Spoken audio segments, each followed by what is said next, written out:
Hey, it's Clive Rocksinger here. I've managed to make up this main part. It went reasonably well. It's a little bit wonky, but it can be adjusted with those screws. I'm finding that when I screwed it up, it was a little bit wobbly. Which way was it? One way. Oh, it's actually straightened out. I actually straightened it out. I actually give it a bit of... You've got to use the screws to put a bit of pressure on it, but that's pretty... Oh, there it is there. Yeah, so it's a bit... A little tiny bit, but that's not much. Let's turn it off for a minute. The thing with this stuff I'm finding is it progresses. You know, like you start with one idea and like it seems like it's not going anywhere, and then you start to get another idea and another idea, and I think, oh, well, really not going anywhere, and then you start to culminate all of them together and you end up with something. Now what's happened here is that this thing here, I want it to be able to slide the other end, and that's got a bearing in that. If you look in there, there's a bearing inside there, so that part's good, but I want it to be able to slide the other end. I thought it wouldn't be cool to be able to slide both ends, and I designed this with the intention to use it for something else, but as you can see here, I've made it versatile so it can be fitted to other things, and as it turns out, I'll put a movable, this thing here, it wouldn't work because that was rigid, so I made a movable one, and it pivots, and now that works, right? And what I'm going to do now is use this principle, where I pull on this, and that actually pulls that down. No, see if I can get it there. That pulls that down, and it's got a...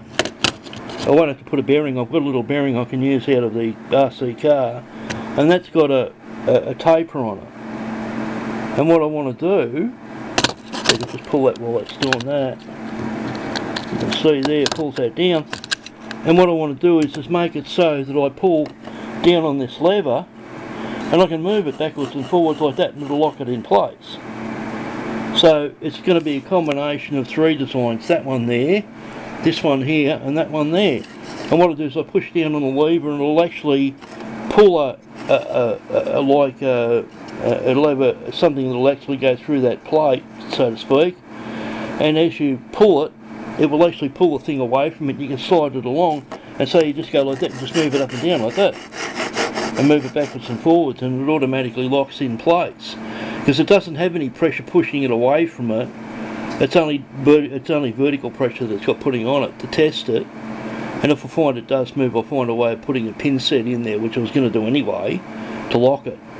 But yeah, it's very, very handy to be able to do that, and you've got to get set up. It's critically important with 3D printing that you have everything at your fingertips, because this really is incredible technology, but by gee, do you need a lot of stuff. I've got a special thing for my files now, and they're real handy, these little files for the PLA. I've got my box of spanners here, I've got my nuts and bolts, these are just bits and pieces that you've got marked on there, I don't know where they go. This is what I keep my parts in now, and as you can see here, these are really cool, and it's really easy to get the lids off these. These are a bit of a struggle to get the lids off. With my arthritis, that was hurting to get the lid off. These come off a lot easier, and they're clear, and they look really nice when they're stacked up. So it's really good to see you've got all your little bits and pieces in there that you tend to accrue. But you've got to get yourself set up. I've got my ruler. This is a Coles ruler that they're selling, but they didn't buy a zero ruler. No, because when you're measuring it, you got that stupid little bit on the end. See this bit here? No, Coles. You've got to get an engineering ruler that's got a zero end on it, like that. No. And, of course, I bought Shazza at Coles, and they've taken my post down on Twitter because I'm advertising for businesses. But I'm not a business myself, so I'm allowed to. If I want to plug somebody, I want to plug Coles, I want to plug Macca's. My glass was no good, and they brought out a purple glass. Isn't that cool? Macca's. Yeah, I look classy place. Oh, good lord, yeah, he's got striped pants and a red nose. I think he used to work for the circus. But yeah, you've really got to get set up with this stuff, and this is something that you absolutely need. This is paramount that you get the stainless steel ones. Don't get the plastic ones. You're just playing with it. I've had these for years, and I'll have them till the day I die because they're good quality. They're extremely active. I can't even pronounce it. But you need to get the stainless steel ones. They're going to cost you probably. I paid $50 back in 1970. They're probably $50,000 now. They won't be cheap, but yeah, get the good ones. And you know, these designs that I thought were silly are now coming together into quite a very, very handy application. It's big to start with, but I'll make it better.